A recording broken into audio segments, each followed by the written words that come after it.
ಮೀನು ಸಾಂಬಾರಿಗೆ ಮಸಾಲೆ ರೆಡಿ ಮಾಡ್ಕೊತಾ ಇದ್ದೀನಿ. ಬೆಳ್ಳುಳ್ಳಿ, ಶುಂಠಿ, ಹಸಿಮೆಣ್ಸಿನ್ಕಾಯಿ, ಕೊತ್ತಂಬರಿ ಸೊಪ್ಪು, ಸ್ವಲ್ಪ ಕಾಯಿ ತುರಿ, ಹುರ್ಗಡ್ಲೆ ಹಾಕೊಂಡು ರುಬ್ಕೋಬೇಕು. ಇಲ್ಲಿ ಒಗ್ಗರಣೆಗೆ ಈರುಳ್ಳಿ, ಕರಿಬೇವು, ಹುಣಸೆ ಹುಳಿ ರಸ, ಸ್ವಲ್ಪ ಎಣ್ಣೆ, ಅಚ್ಕಾರದ ಪುಡಿ, ಚಿಕನ್ ಮಸಾಲ ಪ್ಯಾಕೆಟ್, ರುಬ್ಬಿರುವಂಥ ಮಸಾಲೆ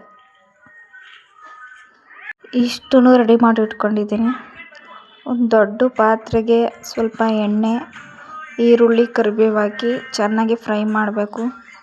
ಚೆನ್ನಾಗಿ ಫ್ರೈ ಆದ ನಂತರ ರುಬ್ಬಿರುವಂಥ ಮಸಾಲೆ ಒಳಕ್ಕೆ ಸಾಂಬಾರು ಹುಡಿ ಹಾಕಿ ಚೆನ್ನಾಗಿ ಮಿಕ್ಸ್ ಮಾಡ್ಕೋಬೇಕು.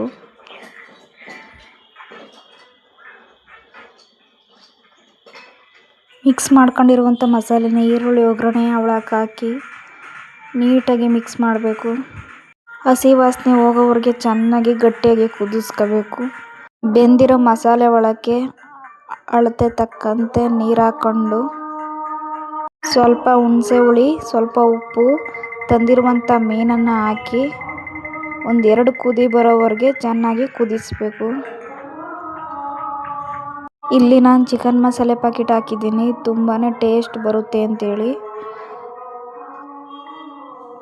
ನೀವು ಕೂಡ ಹಾಕಬಹುದು, ಇಲ್ಲಾಂದರೆ ಸ್ಕಿಪ್ ಮಾಡ್ಬೋದು.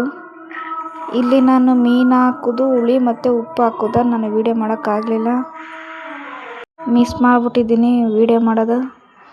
ಈಗ ಕಬಾಬ್ಗೆ ಅಂತೇಳಿ ರೆಡಿ ಮಾಡ್ಕೊತಾ ಇದ್ದೀನಿ. ಕೊತ್ತಂಬರಿ ಸೊಪ್ಪು, ಹಸಿಮೆಣಸಿನ್ಕಾಯಿ, ಶುಂಠಿ, ಬೆಳ್ಳುಳ್ಳಿ ಪೇಸ್ಟ್,